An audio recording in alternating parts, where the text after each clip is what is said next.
Now, let's talk about composite bodies. So, a composite body consists of a series of connected, simpler shaped bodies, which may be rectangular, triangular, semicircular, or among others. And such a body can often be sectioned or divided into composite parts, and provided na yung weight and location of the center of gravity of each of these parts are known, may eliminate natin yung need for integration para ma-determine yung center of gravity ng entire body. So, kapag yung ating composite body nga is pwede natin i-section, and if alam natin yung weight or even the area at yung location ng center of gravity or centroid ng mga area na yon, so mas mapapadali yung pag-solve natin sa centroid ng isang composite body without using integration.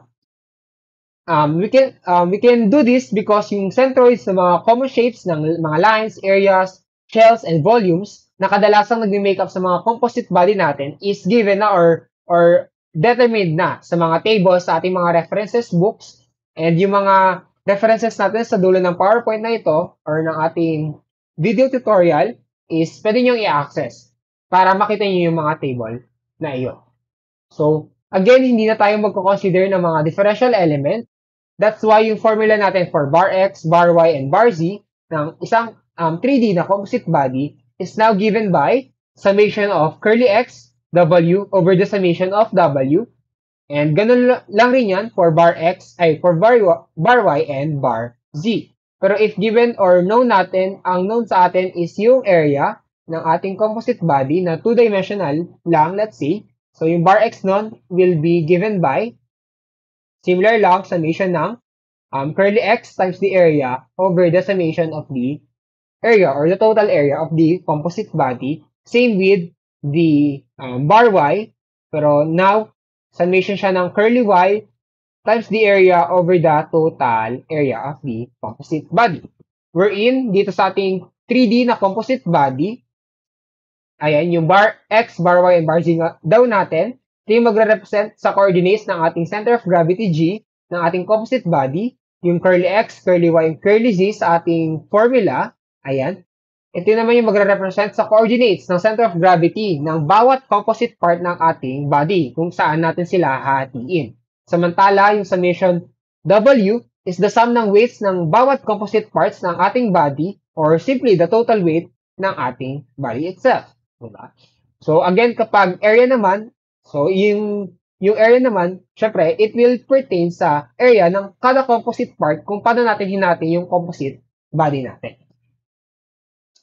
So, ito yung tinutukoy nating table for na given yung mga formula natin, especially for the centroid location. So, we have yung for composite bodies, ang kino-consider nga natin ngayon is yung mga simpler shape lang na kung saan mahati natin yung composite body. So, we have circular sector, meron rin tayong quarter circle, ayan.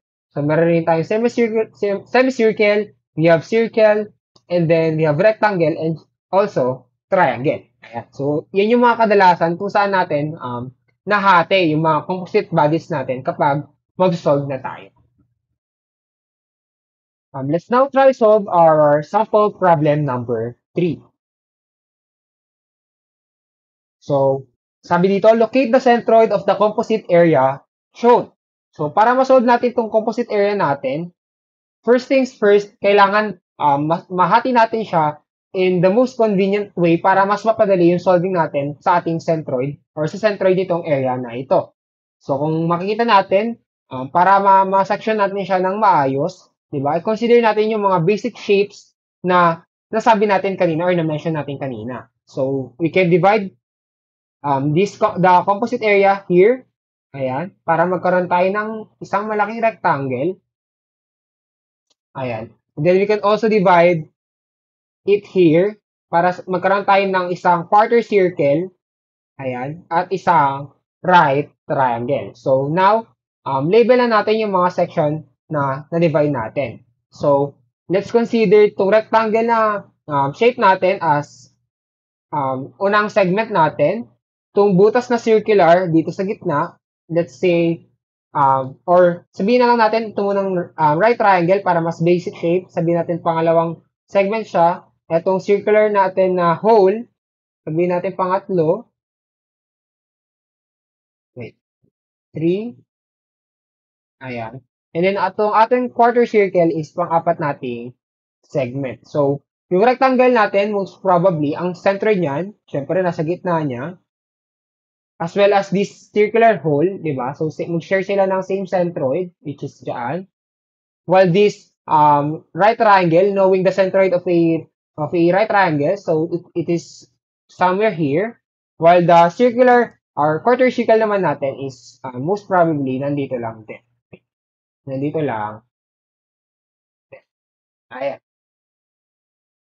Okay? And then, let's solve the centroid of this composite area using tabular method muna tayo para mas step by step. So, we need to take note of the following dimensions given sa ating figure. So, ang dimension nitong ating rectangle, ang base niya is 50 plus 50, 100 millimeters. Ang height niya is 25 plus 25, that is 50 millimeters. On the other hand, yung ating right triangle, may base siyang 50 lang din, which is this one, and then height na 50 as illustrated. Kung quarter circle natin, meron siyang radius, ayan, 50. So, meron pala siyang radius na 50 mm.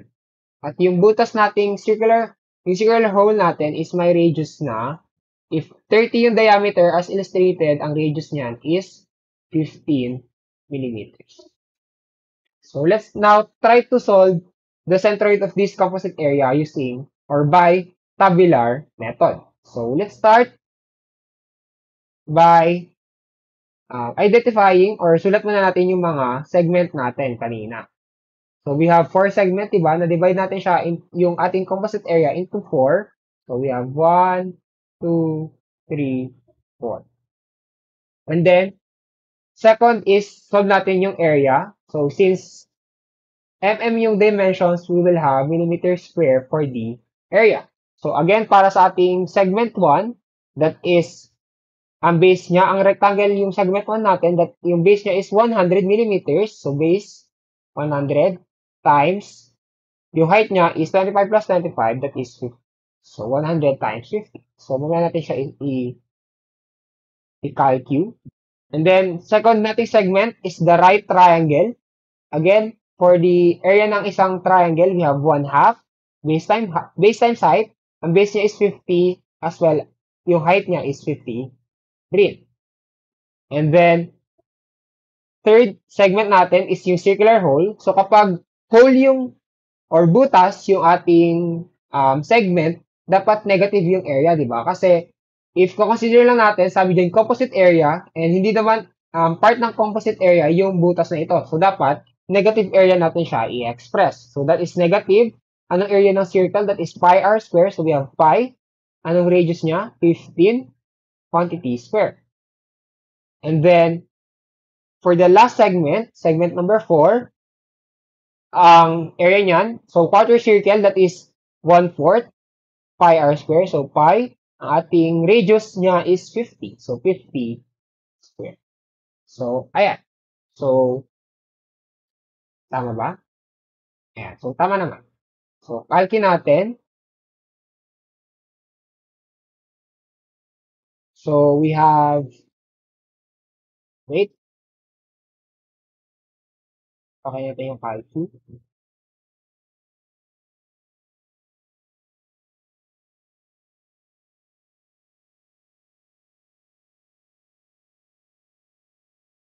So, where's the calculate? Ayan. So, basic lang pa to. So, 100 times 50, syempre, sige. So, para makita nyo na rin, 100 times 50 is 5,000 as expected. And then, 1/2 or 0.5 times 50 times 50. So, that's 50 square. We have 1 to 50. So, medyo matagal lang talaga ito kapag sa calculate part na. And then, negative, shift pi r square. So, 15 squared, that is negative 706.8583. So, store natin siya. Oh, wait. So, store natin muna to since marami yung decimal. Shift store. So, lagay mo natin sa A. That's negative 706.86. Since na-store naman natin. And then last, we have 1/4, 0.25. Shift by 50 squared.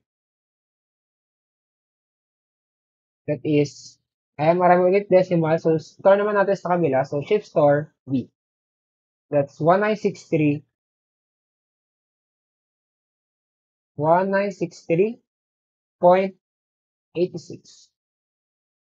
86 ba? 50 pala. Sorry. 1963.50. And then, let's solve for the total area. So, summation of area is equals to, so, gamit ulit tayo ng calculus. So, that's simply 5,000 plus 1,250 plus, so nakastart tayo, alpha A plus alpha B. So, ang total area natin is 7,506, 7,506.64. So, store pala natin yon into C. Kasi marami ulit decimal. Shift stores. So, label pala natin na in-store natin sila sa ating calcu. So, this is at alpha A, alpha B, and then alpha. The next step, we need to locate the centroid of these composite sections. Kung paano natin sila dinivide. So, we have curly X in millimeters. Ay, wait. Move natin. Konti. X in millimeters.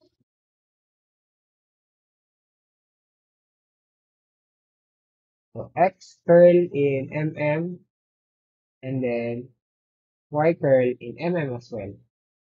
So, para sa una nating segment, take note na ang ating y-axis is here as illustrated at ang x-axis natin is here as illustrated, di ba? So, wag tayong gagamit ng ibang axis kung paano siya illustrate sa figure. So, ito yung y natin, ito yung x, at ayan dapat yung magiging reference na axis natin or reference axis. So, para sa ating unang segment, itong rectangle, so, anong curly x niyan? That is 0, di ba? Hindi naman siya gumalaw along the x-axis. So, that is 0.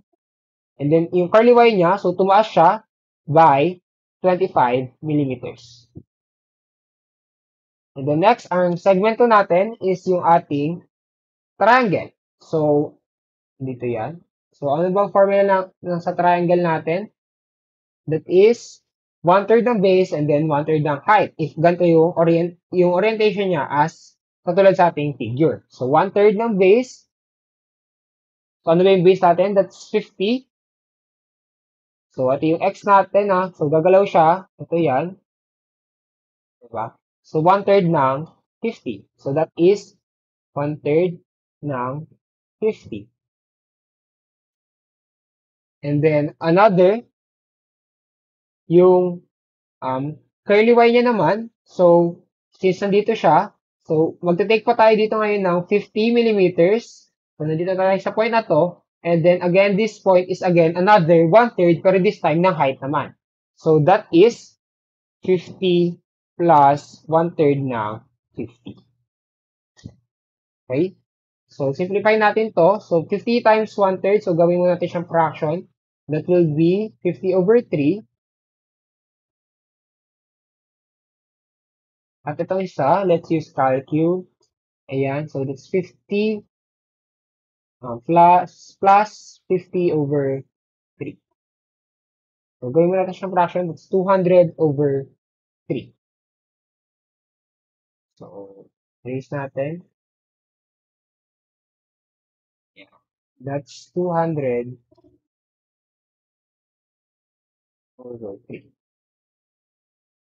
For our next segment number 3, which is the circular hole.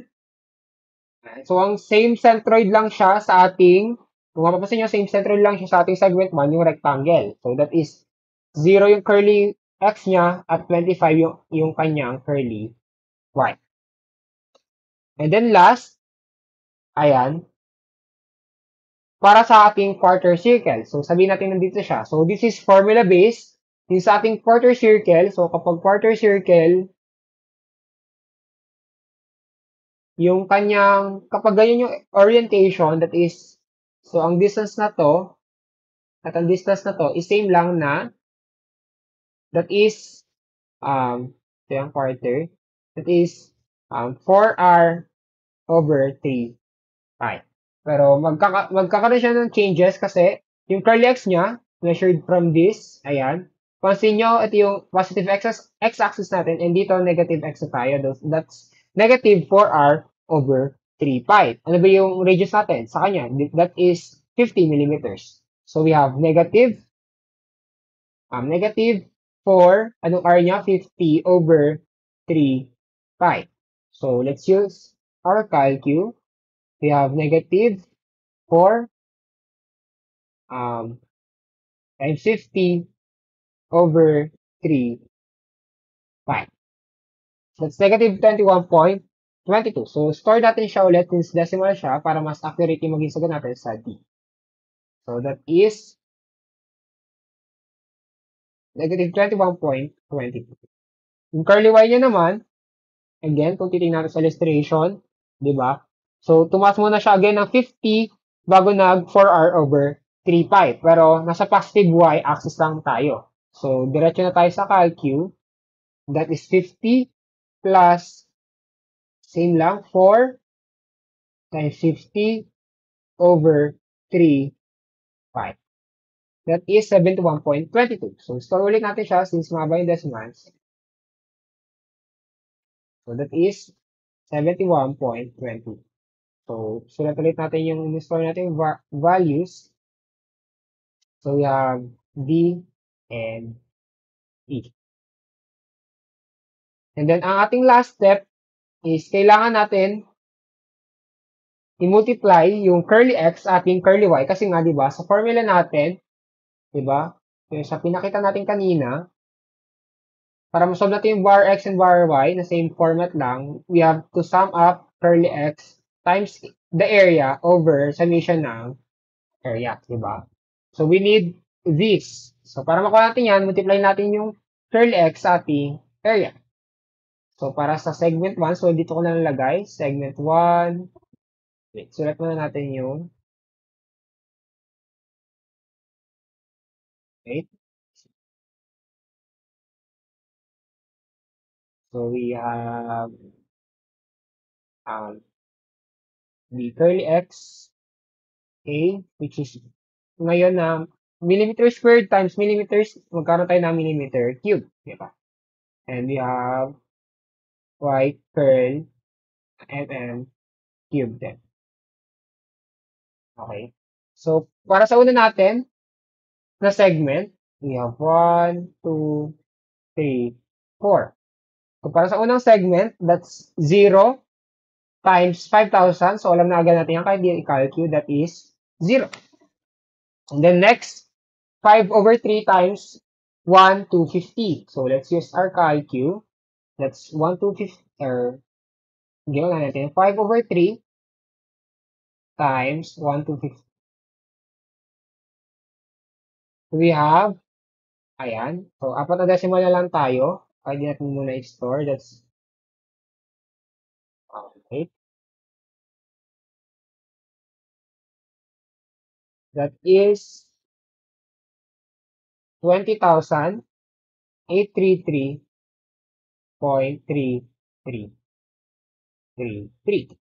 The next, again, sa pangatlong segment, that is 0 times negative 706.86. So, matic, that is also 0. And then last was segment 4 natin. So, we have negative 21.22 times 1963.50. So, stored values yan. So, i-input lang natin, that is alpha D times alpha A. Tama ba? Right? I mean, alpha B pala. Sorry. So that's alpha B. Okay. So we have negative 41,666.6667. And then for our curly Y8 to, so multiply lang din natin curly Y sa ating area. So para sa segment 1, so that is 25 times 5,000. That's 125,000. Then para sa pangalawang segment, that is 200 over 3 times 150. So we have 8333.3333.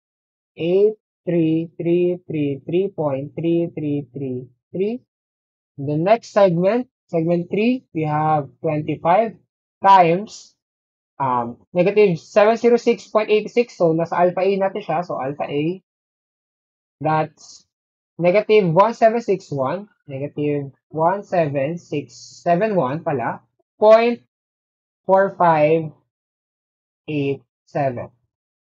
And then last, sa segment 4, we have 71.22, which is alpha E, times 1963.50, which is alpha. We have 139,841, 139,841.437. So, sa formula natin, kailangan natin sila sum up. So, summation. Dito na lang. Okay.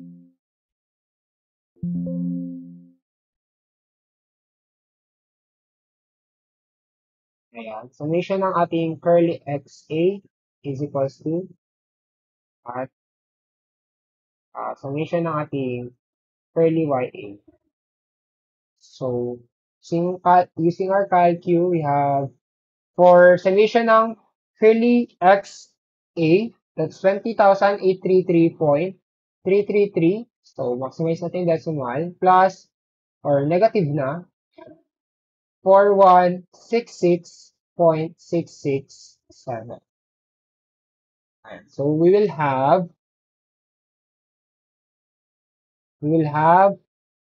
negative 20,833.334.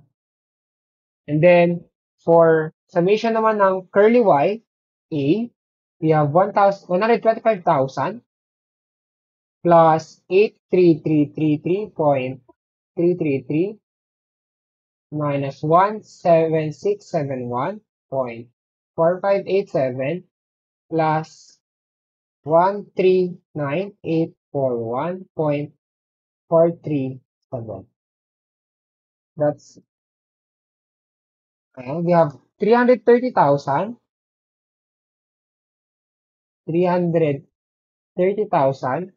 511.3117. So, meron na tayong values para sa dalawang to. So, we can now solve for bar x and bar y. So, solving for bar x, bar x is equals to the summation ng curly XA over summation ng area. So, ang summation ng curly XA natin is negative 20,833.3334 all over the area, which is nasa stored natin, alpha C. So, alpha C na lang sulat natin. So, ang bar x pala natin is we have negative 20,833.3334 over alpha C. So, that is negative. So, ang bar x natin, negative 2.775 millimeters ang ating units. So, this is one of our answers. So, as for bar y, so same formula lang tayo. We have bar y equals to summation ng curly YA over summation ng area equals to yung summation ng curly YA natin is 330,503.3117 all over alpha C. So, ang bar Y natin is 330,503.3117 over alpha C. So, that is 44.02. So, 44.028 millimeters then. Millimeters. This one of our other answer for bar Y naman. So, ang centroid pala ng ating composite body or composite area is given by negative 2.775, 44.028 millimeters. And this is another way nga para isulat ang ating final answer for our centroid. So, balikan natin kung saan natin malalocate yung centroid ng ating composite area. So, that is negative 2.775 sa ating x-axis. So, that's somewhere here, di ba? Negative 2. Ayan, dito. And then, yung 44.028 natin, since 52 hanggang dito, it is somewhere here. So, ang centroid pala ng ating composite area is somewhere here. So, ayan pala siya. So, ayun yung centroid ng ating composite area.